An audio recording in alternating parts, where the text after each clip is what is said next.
Thank you very much. And today we're starting a new series in Luke's Gospel, and we're going to be tracking with Jesus' journey as we approach Easter in just a few weeks' time. And we're going to start in Luke 19. Jesus says, "For the Son of Man came to seek and save the lost." While they were listening to this, Jesus went on to tell them a parable, because he was near Jerusalem and the people thought that the kingdom of God was going to appear at once. He said, "A man of noble birth went to a distant country to have himself appointed king and then to return. So he called 10 of his servants and gave them 10 minas, which is like 3 months of income. He said, 'Put this money to work until I come back.' But his subjects hated him and sent a delegation after him to say, 'We don't want this man to be our king.' When he was made king, however, and returned home, he sent for the servants to whom he had given the money in order to find out what they had gained with it. The first one came and said, 'Sir, your mina has earned 10 more. 'Well done, my good servant,' his master replied. 'Because you've been trustworthy in a very small matter, take charge of 10 cities.' The second came and said, 'Sir, your mina has earned 5 more. His master replied, 'You take charge of 5 cities.' Then another servant came and said, 'Sir, here's your mina. I've kept it laid away in a piece of cloth. I was afraid of you because you are a hard man. You take out what you did not put in and reap what you did not sow.' His master replied, 'I will judge you by your own words, you wicked servant. You knew, did you, that I'm a hard man, taking out what I did not put in and reaping what I did not sow? Why then didn't you put my money on deposit so when I came back I could have collected it with interest?' Then he said to those standing by, 'Take his mina away from him and give him to the one who has 10. 'Sir,' they said, 'he's already got 10. He replied, 'I tell you that to everyone who has, more will be given. But as for the one who has nothing, even what they have will be taken away. But those enemies of mine who did not want me to be king over them, bring them here and kill them in front of me.'" Exciting passage. So I want to talk today about how to uncover your gifts. How to uncover your gifts. We all have gifts. You have been given a unique combination of characteristics, passions, skills, and talents. And your gifts have been given to you for a purpose. They are full of potential and they're a clue to your calling. They enable you to influence and to bless colleagues, friends, family, companies, communities, this church, even this city. Yet so often we underestimate our gifts and leave them unused. And in us, there can almost be like a huge amount of unrealized potential. But life is most satisfying, most fulfilling, most joyful, most meaningful when we are growing in our giftings and making an impact. And in this story, Jesus tells, it shows us how closely our gifts are intertwined with God and how our understanding of who God is hugely shapes how we feel about using our gifts. So the first thing we see in this passage is that your gifts are purpose-shaped. Jesus tells this story around a table. Zacchaeus is there, who's just kind of encountered Jesus for the first time. So there's people who've maybe just encountered Jesus, maybe just placed their trust in Jesus. Other people who've maybe been around faith for a bit longer. Some people who are still working out what they all think about it. And Jesus tells this story. And it's about a nobleman who goes off to a distant country to be appointed king. And the thing is, when someone went off to be appointed king, you never actually knew whether they would be appointed king. And so when they came back, they would be crowned king. And at the time of Jesus' birth, there was King Herod, and he had gone on a journey like this and been appointed king and come back as king. But a few years later, in 4 AD, when Jesus was 4 years old, it's really easy to know your age if you're Jesus, King Herod died, and his son Archelaus went off to Rome on the same journey that his father did. But actually, he wasn't appointed king, and eventually he was banished. So you never really know what would happen. And Jesus says this nobleman goes on a long trip, and some people went after him to oppose him becoming king. And before he goes, the nobleman gives to each of his 10 servants a mina, which kind of represents in Jesus' story anything you've been given, anything you've been entrusted with. In another story like this that Jesus tells, it's called a talent, which was a unit of money, but has so powerful as that image been that it's entered the English language as like your talent, what you've been entrusted with, the skill set, the gifts, the resources that you've been given by God. And so he gives them these this gift and asks them to put it to work until he gets back. And actually, everyone however you feel today, wherever you're coming from, you have been given gifts by God. You are gifted. Don't know if you feel gifted this morning, but you are gifted. I feel like some of you don't believe it. Why don't you turn to your neighbor and just say, you are gifted. Now turn to the person on the other side and say, don't worry, you're gifted too.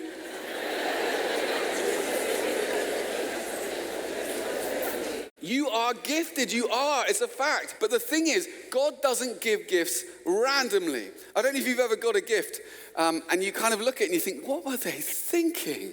Like, people buy gifts in different ways. Some people buy their Christmas gifts in the January sales. And if anyone here is a bit like that, you like plan super far ahead, 11 months out, you sit there smugly for 11 months thinking, I've nailed Christmas already.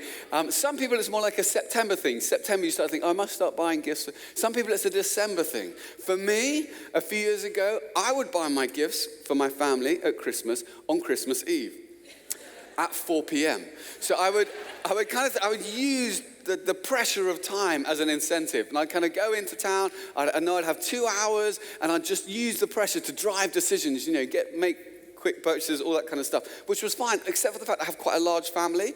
And so if you're near the bottom of the list, you could end up with some pretty random things because you're just rushing by that stage. There's one year in particular, it was almost 6 o'clock. I hadn't got anything for my sister Susie yet. I was rushing around. The shops were starting to close. Eventually I found this market stall that was just closing up. And this guy had this thing, which I can only describe as kind of like a bowl carved out of wood on a 3-legged wood tripod. Don't know what it was, but it was available. So I got that and wrapped it up, gave it to my sister on Christmas Day. She unwrapped it and she was like, oh, thanks so much, Steve. And I was like, happy Christmas. She said, what is it? And I think that's a really good question. So I was like, oh, what do you think it is? And she said, oh, is it like one of those things that you use to put potpourri in your bathroom so you can have potpourri on a stand in like a container in your bathroom? I was like, yes, I know you want it. So she was like, okay, but it's a random gift. I mean, it's the thought that counts, but it's a pretty random gift. But the thing is, God never gives gifts randomly or by accident. There's always a purpose to the gift.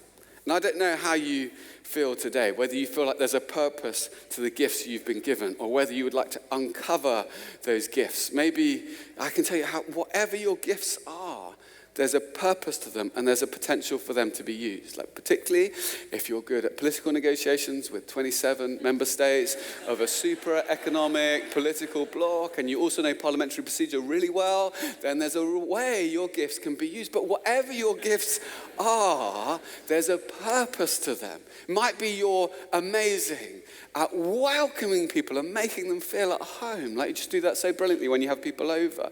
We have an awesome hosting team with people who kind of draw people in and let people know if it's their first time in church, you're welcome. We're not surprised that you turned up. We've been expecting you. Welcome home.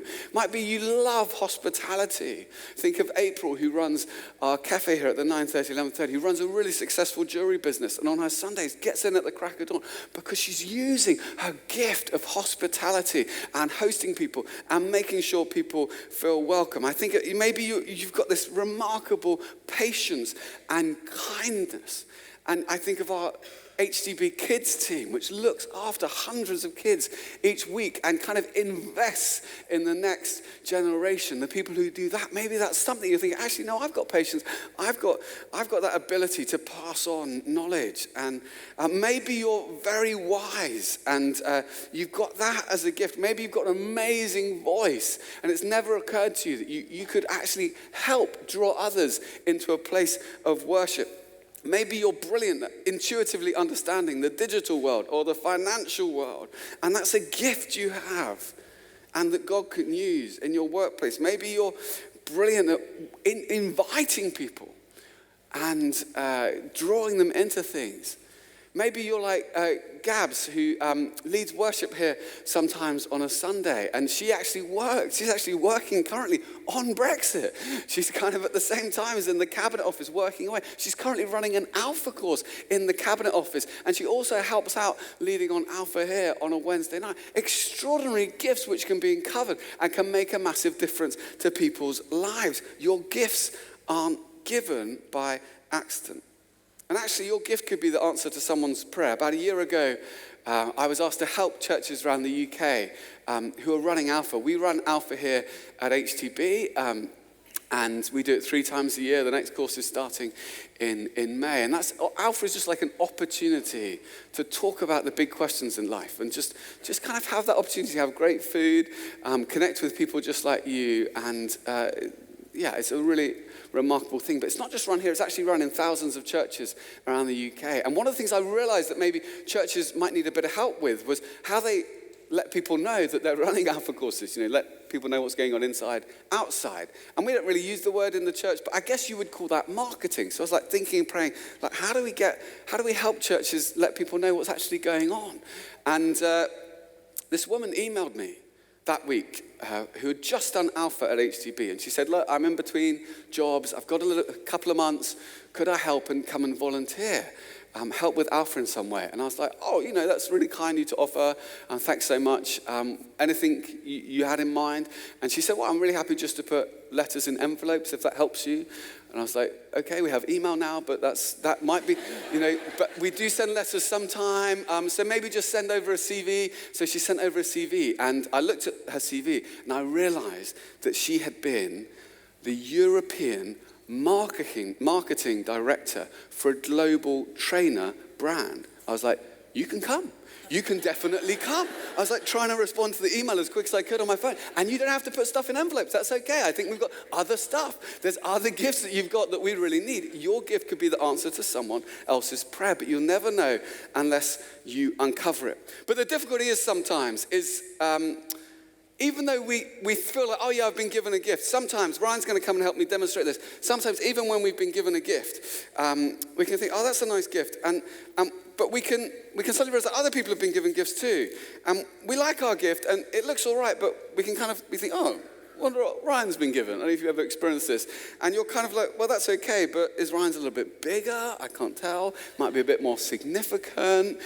He might be a bit more talented. I know Ryan is actually a much better singer than me.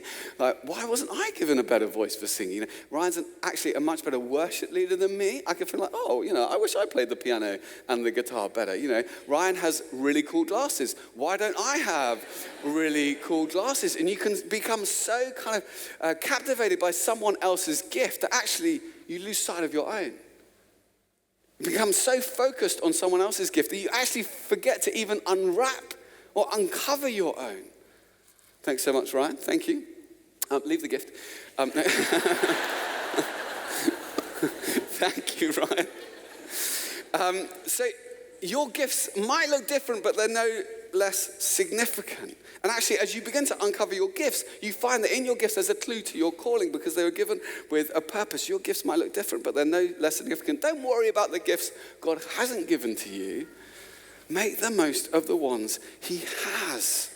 And then there's a huge potential to make an impact in this church, in this city, in your workplace, with your family. I think it's so interesting. You look at the servant in this passage. The master returns and the servant says, your mina has earned 10. So interesting. Such an interesting way to describe it. He could have said, I have nailed it. I am gifted and I've nailed it. That's an 1,000% ROI, return on investment. Give me the bonus. Like you could, I've nailed it. It's my gift. I've nailed it. But he doesn't. He says, no, your mina has earned. And this is the interesting thing. When you realize you've been given gifts for a purpose, it means you can't ever really get proud. And there's no place for you to be timid. You have extraordinary gifts given for a significant purpose. That should make you bold. But they're gifts given to you by God. That should make you humble. You didn't even pick the century or the continent in which you were born. You certainly didn't pick your gifts. So don't get puffed up. But don't hide your gifts. There's a difference between humility and timidity. True humility is bold, because you've been given gifts by God for a purpose. But then secondly, you've got freedom to fail. The nobleman gives gifts with the instruction and expectation that they're going to be invested and reap a reward. There's no investment without risk, no reward. And the servant, one of the servants achieves a 10-fold return, the other one a 5-fold return. And it's obvious to get that kind of return, you're going to have to take a risk. But the master says, well done, good servant. He encourages them. He praises them. He gives them a reward. And interestingly, the reward is greater responsibility, greater opportunity to use their gifts. And actually, the only servant who's criticized is the one who hides their gift. Why? Because he doesn't take a risk. Why? It seems that the servant fears failure. He says, here's your mina. I kept it laid away in a piece of cloth. I was afraid of you because you're a hard man. Now, here's the thing. Your understanding of God shapes how you live your life. It's probably the most important thing about how you live your life. The way you see God impacts your willingness to take a risk and invest your gift. If you see God as harsh and angry, you're going to be frozen with fear, because your fear is if you get stuck in, if you take a risk, and if you mess up, the consequences might be significant. So you can stay firmly in your comfort zone, it feels safe, but doesn't actually give you an opportunity to use what God's given you. It's a little bit like if you've ever had an angry, unpredictable, or harsh boss. Don't know if anyone's ever had a boss like that, or if you've currently got a boss like that, or if you are a boss like that. It can be a little bit like that. I once did a case where I was working with the founder and CEO of a large company, and he was a really, really talented guy.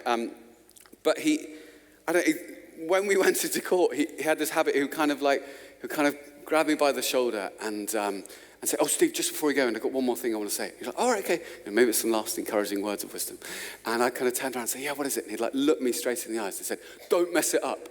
It's like, okay, I mean, what do you say? Thanks, I'll try not to. I was planning to, but now you say that, I'm going to really try and win the game. And it's quite hard when you're in the case, you've got someone behind you who's looking at you like, don't mess it up, don't mess it up. You can see it all over his face. And actually, we did win the case. Thank you, Lord. But the whole time, you're kind of on edge. It's quite hard to innovate and take risks if you feel that the consequences are going to be severe because you've got a hard boss. And actually, I have bosses here now. Some of them are in this room, and they're not like that at all. They're really encouraging. And actually, there was a moment when I hadn't been here very long where I was asked to communicate something to someone, and I just got it slightly wrong. I made a mistake, and so this person was a little bit upset, and so they emailed me to let me know they hadn't quite appreciated it, they hadn't liked it, and but then I don't know if you've ever seen this when you open the email, and then you're like, oh, they've CC'd some. Oh, they've CC'd, who have they CC'd? And they had CC'd my boss, my boss's boss, my boss's boss's boss. If they'd CC'd anyone else, it would have been like the Archbishop of Canterbury and like the Pope. I don't know, I was like, how can you CC so many people? So for about 2 hours, I was thinking, this is going to end really badly. I don't know if I can get sacked here, but I think I'm going to get sacked.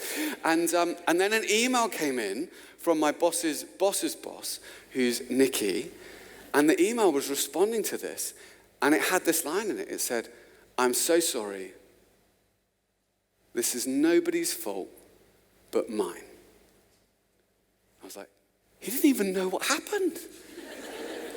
And he took complete responsibility and just completely freed me up. It's like he covered over my mistakes entirely. And I tell you, Jesus covers over our mistakes and encourages our successes. That's what he does. So what's going on in this passage then? Why has the servant got the wrong end of the stick? Well, it's really interesting because when you go to be made king, and particularly when a delegation goes after you to oppose, lots of people in the kingdom are opposing him becoming king, it's quite complicated as the nobleman's servants. Because the nobleman says, go and put my gift to work. But that means trading, investing, acting in the name of the potential king. And so the question each of the servants has to face as they're handed this gift by their master is, am I prepared to be publicly associated with my master before everyone else recognizes him as king? Am I prepared to bear the name of my Lord before he's crowned as king? And that's a really hard question. Sometimes that's a question for us too. Am I prepared to bear the name of my Lord before the world recognizes him as king? It's really hard because the servant hides his gift. And he hides it partly because it seems of his fear of being known as a supporter of the king. And God's gifts and his call are irrevocable. They can't be taken away from you. But because the enemy can't steal your gifts, he'll do all he can to make you afraid to use them. And actually, fear buries talent. Fear forces you to hide your gifts. And I don't know about you, but for me sometimes, I can cultivate my fears and bury my gifts. When actually what I need to do is kind of cultivate my gifts and bury my fears. Don't cultivate your fears and bury your gifts. Cultivate your gifts and bury your fears. You might relate to what the servant felt. Well, yeah, Jesus probably will be crowned, but it doesn't always feel like that now. There's a lot of animosity to him in my workplace or my community or with my mates or even in my family. Feels like maybe it's a bit safer to keep a little bit of distance. Maybe hedge my bets. Maybe bury and hide my gifts. And I get that. I've been there. I know how that feels. But you're missing out on so much. The joy, the freedom, the potential, the possible impact you could have. Maybe the fear is you're not good enough. Maybe you just think like, well, someone else can do it. I can see these opportunities to kind of use my gifts in church or in the city or in my family, but someone else can do it. I'm not probably talented enough. I'm not holy enough. That's what I always felt. The first few times I was asked to speak in church, I said no, because I was convinced other people would be better than me, and also that other people were holier than me. I mean, they prayed better prayers. And then the first time I did speak, I got to the end of my talk, and the pastor came up to me and he said, "Steve, did you mean to swear?" The first time. It's like, what? Was it bad or really bad? What did I... Didn't even realize I'd done it. He was really kind and encouraged me. Or maybe your fear is like the servant expressed. You fear failing because actually deep down you're a bit worried that God might be harsh. But look at the passage. The figure Jesus describes is generous. He gives gifts to them all. He's encouraging. He wants them to flourish. He knows what's best for them. And yeah, in the story, Jesus tells there's a returning king who declares judgment against those who hate and oppose him. But it's not yet carried out. Ken Bailey says, remember who is telling the story. Jesus who came to seek and save the lost. Jesus who knows he's got to face the judgment of God on the cross so that you might never have to fear it if you place your trust in him. This really matters. Salvation is a free gift. But you have to accept the gift. And it's a free gift, but it's not free to the giver. It cost Jesus everything. How will you respond to him? But you don't have to fear. You don't have to cultivate your fears and bury your gifts. You can cultivate your gifts. Why? Because you can know that God isn't angry with you, that through Jesus, because of what he has done for you, God will welcome you as a much-loved daughter, a much-loved son of the Most High God, that you can approach him without fear. That those who place their trust in him will never be put to shame. That those who call on the name of the Lord will be saved. And that encouragement changes your attitude about your gifts. Encouragement shifts attitude. I heard that the Carnegie Institute did some research on how people flourish in their gifts. And they said, actually, success is only 15% down to training. It's 85% down to attitude. Heard about this college in the San Francisco Bay Area where the principal gathered 90 students in a lecture hall and also 3 professors. And he said to them all, we've done some research and you are the 90th highest performing students in the whole college. And these are the 3 highest performing professors in the whole college. So we're going to experiment this term before your exams. They're just going to invest in you 90 high performing students. 90 high-performing students, just in you. We're going to see what the impact is. So they all went out like, wow. By the end of that term, they had smashed the college's previous record for results by 30%. The principal gathered the 3 professors in his office. He said, well done. I said, well, it's kind of what we do. He said, I've actually got a confession for you, though. Those weren't the 90 highest performing students. They're like, oh, really? Like, yeah, we just did it completely by random. Oh.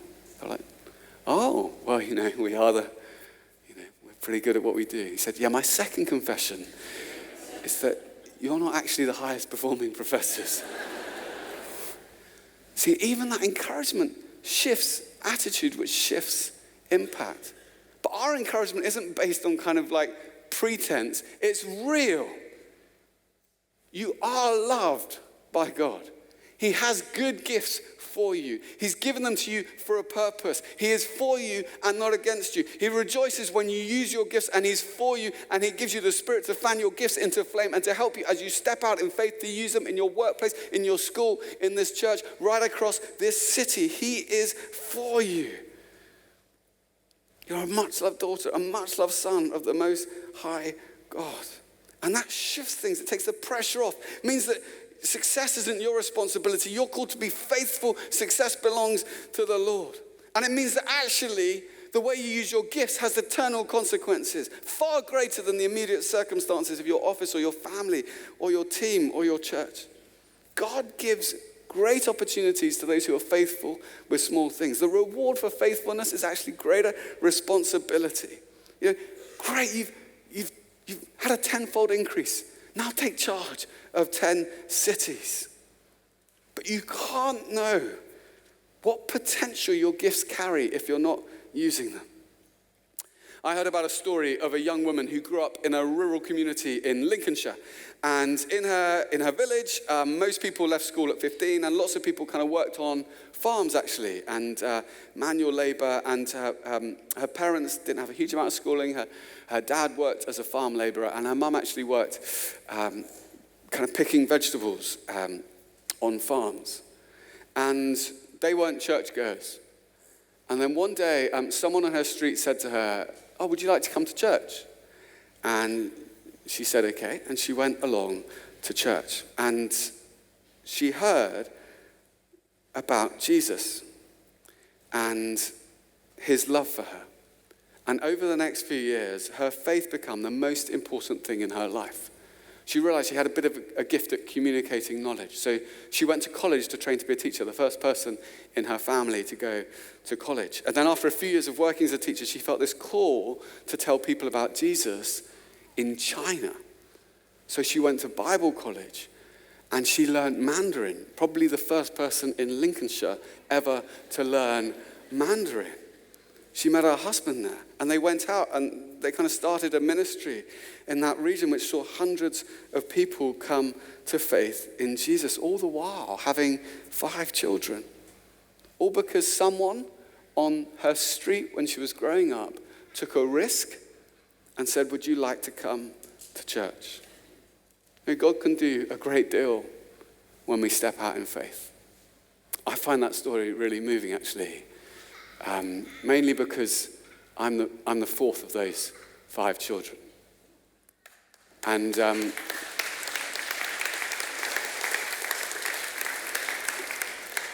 I think of that woman who invited my mum to church when she was young. It took a bit of a risk. Had a go. Probably wasn't sure how it would go. And then to think of the impact, the chain reaction, the impact on my mum's life. And then my mum taking a risk, using her gifts, thinking of the impact on so many people's lives. And then the impact of her investing in us. And the chain reaction that keeps on going. Why? Because one person on a random day said, would you like to come to church? You never know the impact of the potential that's in you until you start to use your gifts. And what's the reward? The praise of the praiseworthy is above all reward. Can you imagine what it will be like on the final day to see your Savior the King of Kings, the Lord of Lords, Jesus Christ, crowned, and for him to look into your eyes and to hear his voice say, well done, my good and faithful servant. Well done. That's greater than anything this world can offer. Anything that people spend their lives clawing after. Any trinkets, any likes, any status. Well done, my good and faithful servant. You have extraordinary potential. Just think what's possible as we start to take a step of faith and use our gifts and impact this church, this city, and even this nation. In Jesus' name, amen.